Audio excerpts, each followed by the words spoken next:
இன்னைக்கு நம்ம பார்க்க போகிற டாபிக் வந்து copy construction. Probably C++ programmers எல்லாருக்கும் வந்து இந்த காப்பி கன்ஸ்ட்ரக்டர்ன்றது வந்து ஒரு சில்லியான ஒரு விஷயமா இருக்கு. ஐ மீன் ஒரு பேசிக் கான்செப்டாக இருக்கும். பட் அதர் லாங்குவேஜ் ப்ரோக்ராமர்ஸ் வந்து இதை அவ்வளோவா கேர் எடுத்துக்கிறது இல்லை. ஐ மீன் ஒரு ஜாவா ப்ரோக்ராமரோ இல்லை ஒரு C# ப்ரோக்ராமரோ இல்லை any other object oriented language இல்லை ப்ரோக்ராம் பண்ணுற ப்ரோக்ராமர்ஸ் வந்து இதை சீரியஸாக எடுத்துக்கிறது இல்லை. பட் இது வந்து என்ன சொல்ல ஒரு பேசிக் அண்டர்ஸ்டாண்டிங்க்கு வந்து ரொம்ப யூஸ்ஃபுல்லான ஒரு விஷயம் இந்த காப்பி கன்ஸ்ட்ரக்ஷன்றது. ஓகேவா, இதை பேஸ் பண்ணி ஒரு டிசைன் பேட்டர்னும் இருக்கு, ப்ரோட்டோடைப்னு அதுக்கு பேரு. ஓகே, ஸோ அது என்னன்னு பார்ப்போம். ஸோ இதெல்லாம் பார்க்கறதுக்கு முன்னாடி இதுக்கு ஏன் டுட்டோரியல் தேவையில்லாமல் போடுற அப்படின்னு கேட்டால் வந்து இப்போ நான் ரீசெண்டாக வந்து எங்கள் ஆஃபீஸ்க்கு கொஞ்சம் ஒரு 8+ இயர்ஸ் ஆஃப் எக்ஸ்பீரியன்ஸ் பீப்புளை இன்டர்வியூ பண்ணிட்டு இருக்கேன். 8+ இல்லை 9+ சம்டைம்ஸ் வராங்க அவங்கள. பட் அவங்க 8+ ஒர்க் பண்ணிருக்காங்க. பட் காப்பி கன்ஸ்ட்ரக்ஷன்னா என்ன, கன்ஸ்ட்ரக்டர்னா என்னன்றது தெளிவாக சொல்ல தெரியல.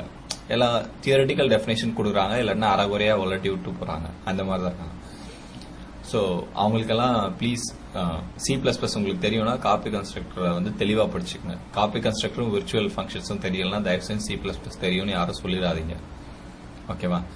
Okay, with that note let's move to the copy construction. அப்படின்னா என்ன அப்படின்னு பார்ப்போம். அதாவது மெம்பர் வைஸ் காப்பி அப்படின்னு சொல்லுவோம். அதாவது இதை என்னோட இந்த டுட்டோரியல் பார்க்குறவங்களுக்கெல்லாம் என்னோட பேசிக் அசம்ஷன் வந்து அவங்களுக்கு கிளாஸ்னா என்னன்னு தெரியும், டேட்டா மெம்பர்ஸ்னா என்னன்னு தெரியும் அப்படின்றத ஒரு அசம்ஷனில் தான் இந்த டுட்டோரியலுக்கு உள்ளே போகிறேன். ஓகேவா? ஸோ நான் இங்கே வந்து ஒரு கிளாஸ் வச்சுருக்கேன், மை கிளாஸ் அப்படின்னு ஒரு கிளாஸு, my_class கிளாஸ்னு. அதுக்கு ஒரு ஆப்ஜெக்ட் கிரியேட் பண்ணுறேன், OBJன்னு. அதில் 2 டேட்டா மெம்பர் வச்சுருக்கேன், ஒரு எக்ஸ்ன்னு ஒரு இன்டீஜர், ஒய்ன்னு ஒரு ஃப்ளோட்டு. ஓகேவா? இதை வச்சிருக்கேன். அதுக்கு அடுத்து அதே கிளாஸ்க்கு இன்னொரு ஆப்ஜெக்ட் கிரியேட் பண்றேன், OBJ1ன்னு. அதை வந்து எப்படி கிரியேட் பண்றேன்னா அந்த ப்ரீவியஸா கிரியேட் பண்ணல OBJ ஆப்ஜெக்ட் அதை யூஸ் பண்ணி கிரியேட் பண்றேன். அதாவது திரும்ப இனிஷியலைஸ் பண்ணாம பழச வச்சு கிரியேட் பண்றேன். அதாவது காப்பி அடிக்கிறது. அப்படிதான், அதுதான் காப்பி கன்ஸ்ட்ரக்டருக்கு அழகு. காப்பி அடிக்கிறது பேர் தான் காப்பி கன்ஸ்ட்ரக்டர். இது எந்த மாதிரி சினாரியோ, இப்போ எனக்கு வந்து 2 டேட்டா மெம்பர்ஸ் தான் இருக்கு. சம்டைம்ஸ் வந்து யூ வாண்ட் டு கிரியேட் என்ன சொல்ல, you will have a big class which is having at least 15 members. ஓகேவா? ஒன்னொன்னே இனிஷியலைஸ் பண்ணி டிஃபால்ட் வேல்யூ, இது வந்து ஒரு டிஃபால்ட் வேல்யூன்னு வச்சுக்கோங்களேன். அதாவது கார் கிளாஸ்னா டயர் 4 இருக்கும், ஹைட் இது இருக்கும், ஸோ இந்த மாதிரி கிளாஸ் இருக்கும், டோர்ஸ் 4 இருக்கும், சீட் இருக்கும். இந்த மாதிரி சில பேசிக்கான விஷயங்களை டிஃபால்ட்டா இனிஷியலைஸ் பண்ணிருப்போம்ல. ஸோ அந்த மாதிரி விஷயங்களை நீங்க காப்பி பண்ண வேண்டியது இருக்கு. காப்பி பண்ணிட்டு ஒரு மாடல்ல இருந்து அடுத்த மாடலுக்கு தேவையான கலர் மட்டும் மாற்ற வேண்டியது இருக்குன்னு வச்சுக்கோங்களேன். ஷிஃப்ட் காருக்கு வந்து ஒரு கிளாஸ் எழுதிருக்கீங்க, அதுல டேட்டாஸ் எல்லாம் ஒரே மாதிரி தான் இருக்க போகுது, கலர் மட்டும் மாறப்போகுது. அப்படின்ற சமயத்துல நீங்க இந்த காப்பி கன்ஸ்ட்ரக்டர் ரொம்ப அழகா யூஸ் பண்ணிக்கலாம். ஃபர்ஸ்ட் அதுக்கு நார்மல் பேசிக் மாடலுக்கு ஒரு ஆப்ஜெக்ட் கிரியேட் பண்ணிக்கிறீங்க, அதை யூஸ் பண்ணி எந்த கலர் மாடல் வேணுமோ அந்த கலர் மாடல் கிரியேட் பண்ணிக்கிறது பை யூசிங் காப்பி கன்ஸ்ட்ரக்ஷன். ஓகேவா? இதுதான் இதோட கோல். ஸோ இந்த ஃபர்ஸ்ட் வந்து நான் என்ன பண்ண போறேன் அப்படின்னா வந்து இந்த முதல் சொன்னது ஒரு ஆப்ஜெக்ட் கிரியேட் பண்ணிட்டு 2 இது இனிஷியலைஸ் பண்ண போறேன். அதுல இருக்க 2 டேட்டா மெம்பர்ஸ், அது OBJன்னு ஒரு சும்மா டயக்ராமேட்டிக்கலா காட்டியிருக்கேன் இது. அதுக்கப்புறம் வந்து இதை காப்பி பண்ண போறேன். காப்பி பண்ணும்போது என்னோட எக்ஸ்பெக்டேஷன் என்னன்னா OBJ1ன்னு வரணும், 10.5ன்றது வரும். ஸோ இது வந்து அழகா காப்பி ஆயிரும், ஒரு பிரச்சனையும் கிடையாது. இங்க நீங்க வந்து காப்பி கன்ஸ்ட்ரக்டர் எழுதணும்னு அவசியமே கிடையாது. ஏன்னா வந்து கம்பைலரே வந்து டிஃபால்ட்டா ஒரு காப்பி கன்ஸ்ட்ரக்டர் சப்ளை பண்ணும் C++ பொறுத்த அளவுக்கு. ஓகேவா? அது என்ன பண்ணும்னா பிளைண்டா மெம்பர் வைஸ் காப்பி பண்ணும். இதுக்கு ஒண்ணுக்கு ஒண்ணு அடிச்சா காப்பி அழகா அடிக்கும். ஓகேவா? சோ அப்படி இருக்கும்போது நம்ம ஏன்டா தேவையில்லாம காப்பி கன்ஸ்ட்ரக்டர் படிக்கணும்? எல்லாரும் ஜெனரலா கொஸ்டின் கேட்டா என்ன சொல்லுவாங்கன்னா வந்து மெம்பர் வைஸ் காப்பி பண்ணும் அப்படின்னு சொல்லிட்டு ஒரே வார்த்தையில முடிச்சிருவாங்க. ஸோ மெம்பர் வைஸ் காப்பி பண்றதுக்கு தான் டிஃபால்ட் காப்பி கன்ஸ்ட்ரக்டர் இருக்குல்ல, அப்புறம் எதுக்கு நீங்க தேவையில்லாம எழுதுறீங்க அப்படின்னா வந்து அதை தெளிவா சொல்ல தெரியாது.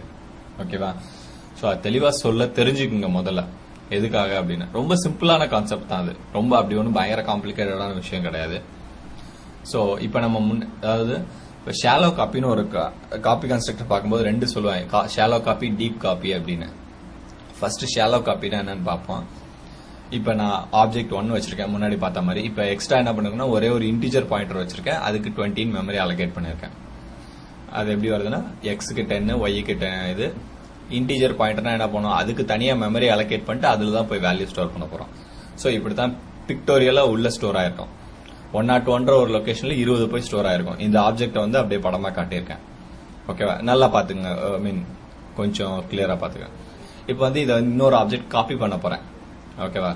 காப்பி பண்ண போகும்போது என்ன ஆகும்னா வந்து இப்போ மெம்பர் வைஸ் காப்பி, அதாவது ஷாலோ காப்பி, அப்படியே குருட்டுத்தனமா காப்பி அடிச்சா எப்படி அடிக்கும் அப்படின்னு பார்ப்போம். ஃபர்ஸ்ட் எக்ஸ் அழகா எக்ஸ்ல இருக்கிறத பார்த்து காப்பி அடிச்சிடும், ஒய்ல இருக்கிறது அழகா ஒய்யை பார்த்து காப்பிச்சிடும். அப்புறம் இன்டீஜர் பாயிண்ட் இருக்குல்ல, அது என்ன பண்ணும் 101ன்னு காப்பி அடிச்சு வச்சிடும். ஓகேவா? பட் 101ன்றது என்னது, அது வந்து மேல இருக்க லொகேஷன். இப்ப 2 பேரும் பாத்தீங்கன்னா 101 தான் வச்சிருக்கேன், சாரி 1001 தான் வச்சிருக்காங்க. ஓகேவா? இப்ப நான் வந்து இந்த ஆப்ஜெக்ட் 2க்கு வந்து புதுசா ஒரு வேல்யூ 30ன்னு ஸ்டோர் பண்ணணும்னு நான் நினைக்கிறேன். ஆப்ஜெக்ட் 2ல இருக்க இன்டீஜர் பாயிண்டருக்கு 30ன்னு ஸ்டோர் பண்ணணும்னு நான் நினைக்கிறேன். சின்டாக்ஸ் பார்க்காதீங்க, சின்டாக்ஸ் வந்து கொஞ்சம் மிஸ்டேக் இருக்கு. பட் நம்ம இப்ப கான்செப்ட் தான் ஃபோக்கஸ் பண்ணோம். அதாவது இந்த இன்டீஜர் பாயிண்டருக்கு நான் 30 ஸ்டோர் பண்ண போறேன் அப்படின்னா வந்து என்னோட அசம்ஷன் படி என்ன ஆகும்னா, கொண்டு போய் இந்த இன்டீஜர்ல இருக்க மெமரி லொகேஷன்ல 30 ஸ்டோர் ஆயிரும். ஓகேவா? பட் ஆக்சுவலா நடந்தது என்ன, ஆப்ஜெக்ட் 1 நம்ம போய் அஃபெக்ட் பண்ணிட்டோம், ஆப்ஜெக்ட் 2 மாடிஃபை பண்றேன்னு சொல்லிட்டு. ஓகேவா? அதாவது இவனை தொட்டதுனால அவனுக்கு அடி விழுது. சோ இது தப்பு தானே? நமக்குன்னு காப்பி அடி கொடுத்தத நம்ம தேவையில்லாம ஒழுங்கா காப்பி அடிக்காதனால இந்த பிரச்சனை வந்துச்சு. சோ இது பேர் தான் ஷாலோ காப்பி. அனாலஜி சொல்லணும்னா வந்து உங்க பக்கத்துல இருக்க பையன் ஃப்ரெண்டு கிட்ட எக்ஸாம் ஹாலில் வந்து பேப்பரை வாங்குறீங்க காப்பி அடிக்கிறதுக்கு. பேப்பர் பாசிங் ரெகுலரா நடக்கலாம், அந்த மாதிரி பாஸ் பண்ணி வாங்குறீங்க. வாங்கிட்டு அவன்கிட்ட பேப்பர் திருப்பி கொடுக்காம நீங்க அவன் பேப்பரை அழகா உங்களோட பண்டில் பண்ணி கொடுத்து டைப் பண்ணி சப்மிட் பண்ணிட்டீங்கன்னா என்ன ஆகுமோ அதான் ஷாலோ காப்பியில் நடக்குது. அதான் அப்படியே நம்ம எடுத்து வச்சு காப்பி பண்ணி கொடுத்துட்றோம். ஸோ அவனுக்கு என்ன ஆகுதுன்னா, அவனோட மெமரி லொகேஷன்ல நம்ம புதுசா நம்ம பேப்பர் வாங்கி நம்ம காப்பி அடிக்காம அவனோடதே அப்படியே யூஸ் பண்ணிடுறோம். Okay, which is a bad thing. ஓகேவா? ஸோ இதுதான் வந்து அனாலஜி ஷாலோ காப்பிக்கு. ஷாலோ காப்பினா அப்படியே குருட்டுத்தனமா காப்பி அடிக்கிறது. Deep copy. டீப் காப்பினா என்ன? இப்போ ஃபர்ஸ்ட் வந்து பார்ப்போம். ஃபர்ஸ்ட் எப்பயும் போல ஆப்ஜெக்ட் 1க்கு 1001ல 20 இருக்கு. இப்போ ஆப்ஜெக்ட் 2 கிரியேட் பண்றோம். ஓகேவா? சோ இதுக்கு என்ன பண்ணா, இந்த இன்டீஜர் பாயிண்டருக்கு 1004ன்னு தனியா ஒரு மெமரி அலோகேட் பண்ணி அதுல 20 ஸ்டோர் பண்ணிடணும். இப்ப அழகா காப்பியா இருக்கா? மேல இருக்கிறது மாதிரியே கீழே அழகா காப்பியா இருக்கு. இப்ப நீங்க வந்து 30ன்றத அசைன் பண்றீங்கன்னா என்ன ஆகும், இது போய் இவனோட தான் அஃபெக்ட் பண்ணும், மேல இருக்க வந்து அஃபெக்ட் பண்ணாது. கரெக்டா? சோ இது எவ்வளவு ஜென்ட்லா நீட்டா இருக்கு. இதுதான் வந்து deep copy. So deep copy எப்ப தேவை அப்படின்னா, உள்ள ஒரு பாயிண்டர் வேரியபிள் இருக்குன்னா டீப் காப்பி தேவை. பாயிண்டர் வேரியபிள் இல்ல அப்படின்னா ஷாலோ காப்பியே போதும். ஓகேவா? இவ்வளவுதான் ஒரே டிஃபரன்ஸ். காப்பி கன்ஸ்ட்ரக்டர் எதுக்குன்னா to avoid shallow copy. Shallow copy எப்ப நடக்கும், அதுல எப்ப ப்ராப்ளம் வரும் அப்படின்னா வந்து ஒரு இன்டீஜர் இருந்தா ப்ராப்ளம், ஐ மீன் பாயிண்டர் இருந்தா ஒரு ப்ராப்ளம் வரும். ஓகேவா? ஏதோ ஒரு பாயிண்டர், இன்டீஜர் பாயிண்டரோ ஃப்ளோட் பாயிண்டரோ இல்ல கேரக்டர் பாயிண்டரோ, எந்த பாயிண்டர்னு ஒன்னு இருந்தாலே பிரச்சனை வரும் ஷாலோ காப்பில. ஓகேவா? சோ அதை நோட் பண்ணீங்க. சோ டீப் காப்பில என்ன பண்றோம்னா, நம்மளும் சொந்தமா பேப்பர் வாங்கி பக்கத்துல இருக்க பேப்பர் மாதிரியே காப்பி அடிக்கிறோம். அதுதான் டீப் காப்பி. கொஞ்சம் கஷ்டமான வேலை தான், ஏன்னா நம்ம மெமரி அலோகேட் பண்ணணும், நம்ம இது பண்ணணும். ஓகே, பட் அதுதான் கரெக்டான மெத்தட். ஓகேவா? சோ சரி, இதுக்கும் அடுத்த லாங்குவேஜ்க்கு என்னன்னு பார்ப்போம். இப்ப C++ல இந்த மாதிரி காப்பி கன்ஸ்ட்ரக்டர் வந்து ஐ மீன் ஒரு ஆப்ஜெக்ட்ல இருந்து இன்னொரு ஆப்ஜெக்ட இது பாஸ் பண்ணும்போது காப்பி கன்ஸ்ட்ரக்ஷன் நடக்குது. ஓகேவா? சோ இதே ஜாவால C# வந்து அந்த மாதிரி நடக்காது. ஜாவால C# என்ன ஆகும்னா, நீங்க இப்படி OBJ1 வச்சிருக்கீங்க, OBJ2 கேட்டீங்கன்னா இந்த மாதிரி தனியா ஒரு இதே அலோகேட்டே ஆகாது. ஓகேவா? ஒரு மெமரி வச்சு ஷாலோ காப்பின்றதெல்லாம் பை டிஃபால்ட்டா நடக்காது. ஜஸ்ட் என்ன பண்ணா ஆப்ஜெக்ட் அசைன்மெண்ட். ஓகேவா? சோ அதாவது மேல இருக்கல, இதையும் ஆப்ஜெக்ட் 1 தான் கூப்பிடும், இதையும் ஆப்ஜெக்ட் 2 தான் கூப்பிடும். ரெண்டு பேருக்கும் ஒரே பேர் வச்சிடும், ஒரு அலைஸ் நேம் கொடுத்த மாதிரி தான். ஓகேவா?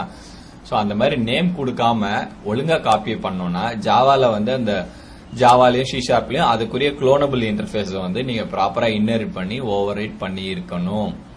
இந்த ஐக்ளோனபிள் இன்டர்ஃபேஸ் இருக்குல்ல, இதுதான் வந்து புரோட்டோடைப் பேட்டர்னோட சாம்பிள்.